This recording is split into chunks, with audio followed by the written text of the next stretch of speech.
and Maxine Magalona, destined to make their own names. Kung noon very much identified sila as the son and daughter of the late OPM icon Francis M, ngayon unti-unti na silang gumagawa ng sariling marka. Maxine, a certified drama actress. Elmo, certified hip-hop star. Another thing they are known for, being part of one of the most admired families in showbiz. At very close ang relationship ng kanilang family of 8 siblings plus mother and manager Pia. Ngayong hapon, ang brother-sister magkakabukingan naman. Dahil masusubukan sila ng mabilisang intrigahan, kayanin kaya nila ang 10 questions in just 30 seconds. Elmo and Maxine Magalona, sasalang sa 10:30. Live na live! Kasama na po natin sa Showbiz Central, Elmo and Maxine Magalona. Hi, guys. Hi, Pia. Good afternoon. Nice to see you both together. Yes. Well, welcome to Showbiz Central's 10:30. Napakadali lamang nito. Meron akong 10 iba-ibang klaseng tanong and both of you have to answer it in 30 seconds. Bahala na kayo kung ilan ang kaya nyo sagutin sa 10 questions na yan. Dahil mabilis na nito, good luck na lamang sa mga sagot na maibibigay nyo sa amin. Nakaka-tense naman. That's the point. Yes. Okay, go. But don't worry, after the 10 questions, you have a chance naman to explain. Okay, ready? Ready. Let's do this. Timer starts now. Elmo, ano ang status ng puso ni Maxine ngayon? Happy or sad? Happy. May hesitation doon. Maxine, ano ang status naman ng puso ni Elmo ngayon? Happy or sad? Happy. Elmo, ano ang nickname mo kay Julie Ann? Julie. Wow, that's so creative. Maxine, sino ang pinakahuli mong tinweet? Ngayon, sino ba? I think nag-tweet ako ng picture namin ni Elmo. Si Elmo. Yes, Elmo. Whatever. Yeah. Elmo, sino ang mas pasaway kay Mommy Pia? Ikaw o si Maxine? Max. Ikaw.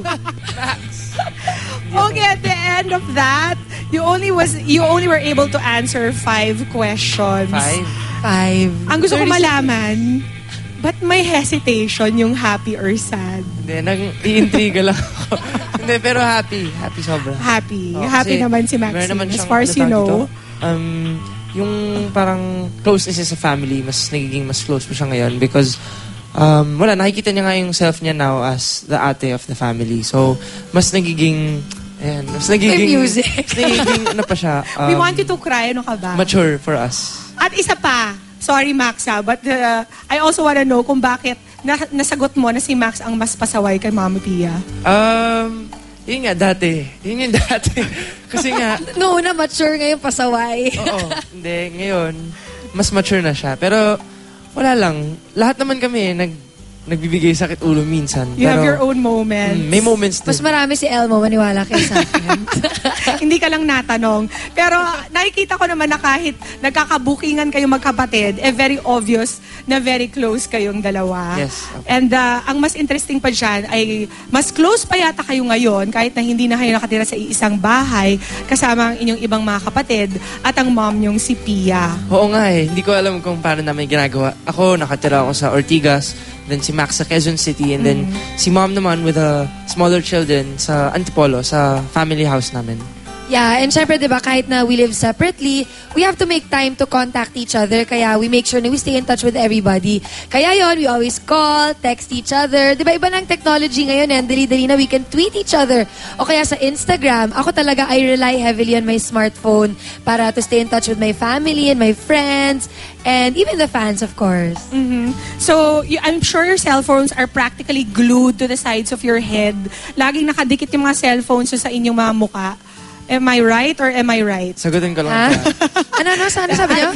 Hindi ko alam. Baka gusto niyo akong pansinin, di ba? Okay, Sandali lang naman to. Okay, may interview pala Siyempre, tayo. importante yun sa schedule namin na sobrang busy. So, importante talaga na we stay in touch with each other kahit na magkakalayo kami. And, yun nga, kailangan namin mag-communicate with each other. Kaya, for me, it's good na may reliable network akong I can count on. Mm-hmm. Yes. Kung hindi, mag-waste na ako ng time na mag-call or mag-text tapos hindi naman nakukuha ng ibang tao. Hirap. Diba? Minsan hindi So, dumadating. Yes. problema talaga yun ng network. And with Smart, parang tuloy-tuloy lang because I'm assured na hindi ako mapuputulan. Especially kapag may something important akong kailangan na text or call or Sino email. yun? Sino? Uy, oo nga. Hindi. You might Syempre, as well. Hindi. Yun nga, kunyari may importante akong hinihintay. Yun, I know I can count on Smart, kaya mas kampante talaga ako na nakakonect ako. Yes. Mhm.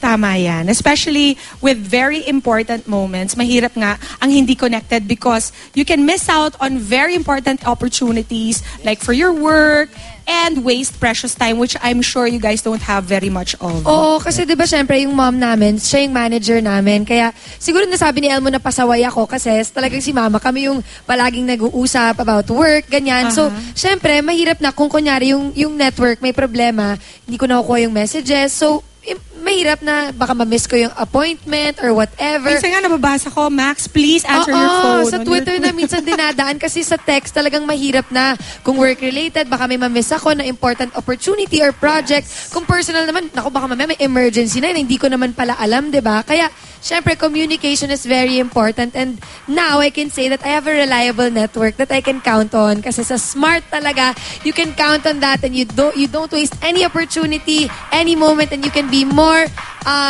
live more, do more, and be more. It's so hard to stay connected, especially with the 8 siblings.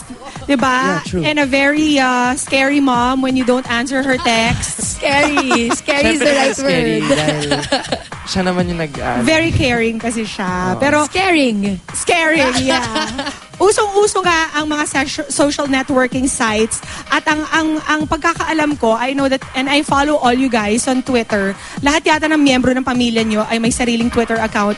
Even Clara, who is the youngest. Clara, Well, napaka-cute ng mga tweets niya. Super! Sobra. Well, she's 10 na rin naman, so hindi na rin.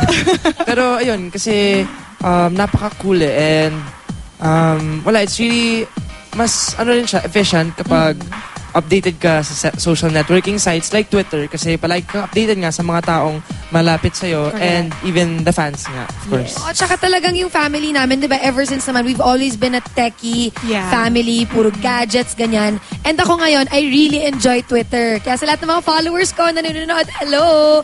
I live and breathe Twitter. And I tweet about anything. Ang bilis kasi ng connection ng Smart. Kaya I get to instantly share my life. Kapag may nakita akong magandang shoes, o kaya kahit ano magandang scenery, food lalo na. Ayan, food. Oo, food. I take pictures kagad tas Instagram, ina-upload ko na. Ganun kabilis talaga sa Smart. Ayan. Pero alam niyo ba mas nauna pa si Mama na nagka-Twitter kaysa sa amin, ha? Wow! Kaya talagang we got it from our Mama. Talagang sa kanya namin nakuha. Pero it's most fun talaga kasi we get to keep in touch and ewan ko, fun ba na si Mama, she gets to keep tabs on us on Twitter. Yari kayo. The important things naman na kailangan niyang malaman. And as a final note, ano nga bang secret nyo para kahit on the go ay may time pa rin kayo to communicate with the people who matter? Well, yun, syempre, quality ng communication. Alam mo na, communication is important. Dapat nag-uusap. Hindi pwedeng hindi na mag-usap. So, ang secret is a reliable network that we can count on, and that's Smart. So yun, ang bilis na nga ng buhay ngayon eh. Bawal ang mga delays, ganyan, you know, how advanced life is now. Kailangan talaga. Yeah, tama. So kailangan we communicate on time para updated ang mga taong mahal natin sa buhay. At kung love nyo ako, lahat kayo na nanonood, follow me on Twitter, Maxine Magalona, para updated kayo palagi. Siyempre ako rin, please follow me at Super Elmo. At makikisali na rin. Akala nyo kayo lang. You can also follow me at Piaguanyo. Maraming salamat. Maxine and Elmo, always a pleasure to have you guys on the show. Yes, thank you so much. Thank you for all your tips for all our viewers out there.